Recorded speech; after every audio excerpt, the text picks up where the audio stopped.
Right, I'm getting back to the track that I've called The Toy Maker, and I'm sure you'll notice the audio is a little bit different. I actually turned on the setting to use the mic. I've been using the external mics the whole time. No wonder it sounded bad. Hopefully this should make a huge difference to be able to actually hear what I'm saying while even the loudest music is being played. So my plan for today is to try and finish it off. I'm really short on time, so I'm going to spend the next 25 minutes or so, maybe a little bit more, adding a little bit more decoration, tidying up the bridge, adding a bit of interest there, adding a bit of interest to the second verse, and maybe developing a melody. Not sure, we'll see about that. I think it's already got one, but maybe it needs something to be highlighted over the top of it. And the rest of it will be making sure it tries and swells and moves and gets bigger in the right way. You don't want it to suddenly jump and sort of make no coherent sense. So that's the idea. I best get to it.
So I'm not going to lie, it's Sunday, it's 9 o'clock, and if this video manages to get out by the time the week's up, it'll be a miracle. However, a few updates on what I've been doing so far.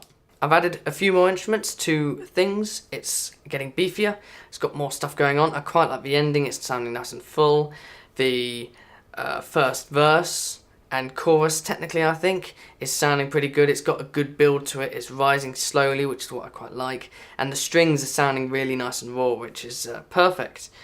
The chorus doesn't come in with enough beef at the moment. I'm just trying to figure it out. I need to create some power, but I don't really want to be adjusting too much low end. The bridge works, it's smooth. I've got to figure out maybe something to put over the top, maybe something like atmospheric air to go in there. It's a bit of a difficult one. I like it, but it's quite long, so I don't want it to get boring. But we'll see, we'll see.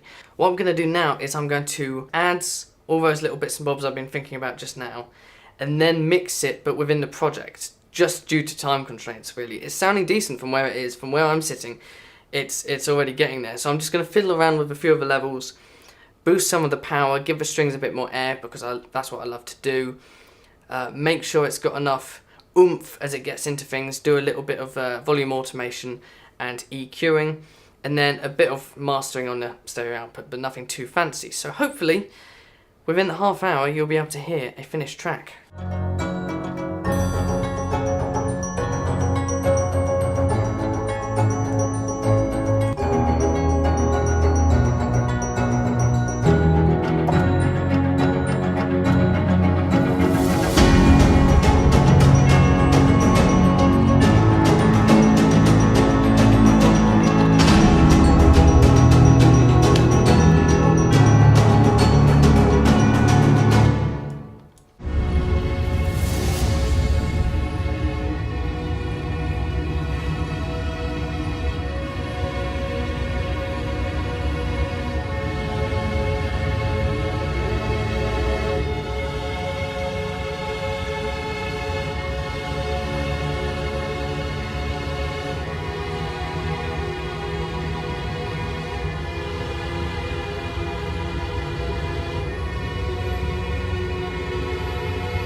Okay, so I think it's done. I think the whole thing works, and it's built up into something that's quite explosive, which is brilliant. And I think as a format, this is going to be the way it's going to work from now on. You're going to see the progress for jumps of a little bits of music as things are going, and then I'll discuss bits and bobs afterwards. But I'm going to try and keep it detail specific, like why I chose specific things that I think added to it entirely, not just vague stuff. Same goes for anything that's mixing related or mastering related, because in this instance, the mixing and the mastering isn't particularly fantastic. But it's better than the last one, that's for sure. So, what did I do? One of the cool things that I quite liked was the string builder. And you can hear it's just stepping up, it's rising, it's sort of elating. It's quite a nice feel. Nice feel, it's all very positive. And of course, the viola joins in. Oh, sorry, it goes back to the verse and the viola joins in. The keys are possibly a little bit too loud, but it would mean going back into what's not audio and adjusting it, but don't worry about it. It's just a little something in the background. And again, the cellos join in.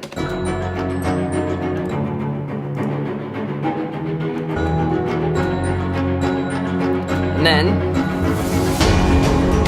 we've got the most important thing of all, which has really brought the connection between the verse and the chorus together. We've got this swell called Fire Creature.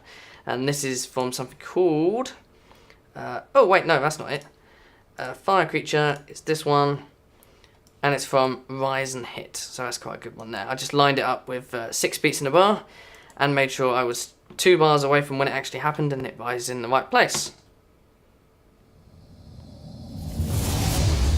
Which sounds quite nice. And then you add it together.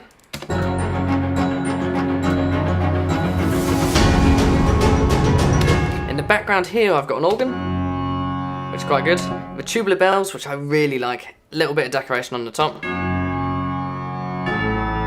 Got some impacts, which are really quite harsh. Yeah, maybe a bit harsh on the high end. With the synth, it's all really... that low end is just padded out, it's brilliant. Which covers all of that. And I've got a few more Fire Creatures in there because I liked it and I wanted to use it again. And it also transitions into the bridge. Oh.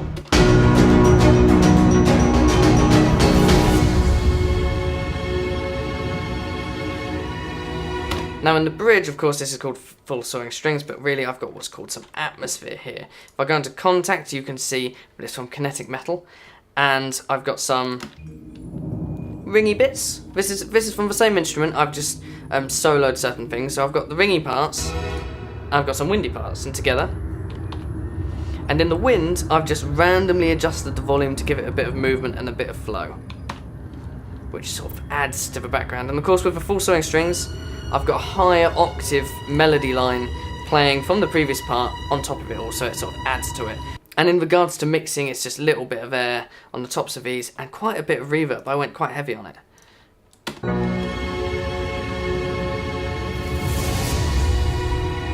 That's the Fire Creature starting a little bit late. And then it drops. The lack of Fire Creature there really means that it just suddenly just hits you. Might be a little bit too loud of a jump, might be, but I really like my dynamic range. And given that the start of it is fairly loud as it is, I'd assume you wouldn't go to your speakers and turn it up just to hear that bridge part. It's loud enough as it is, I believe. So in here I've got a few, well, I've got my full soaring strings playing the main melody. That is so harsh. Along with a tuba, a lot of air on all of these, including the tuba, it just happened to be on the same summing stack. Bit of trombones playing alongside the French horns when it needs to get a bit bigger. It's quite powerful. Then of course they all drop away and the strings boost a little bit when that happens.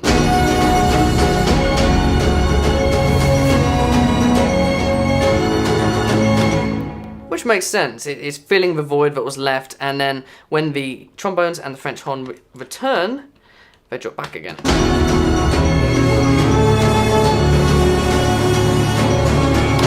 And to finish up, we've got the French horns and the trombones going in one direction, while the tuba and the full soaring strings go in the other direction, and then they suddenly join up right on the last note. So it gives you a nice bit of counterpoint and then a bit of unison to finish alongside the fire creature to just add a little bit of atmosphere.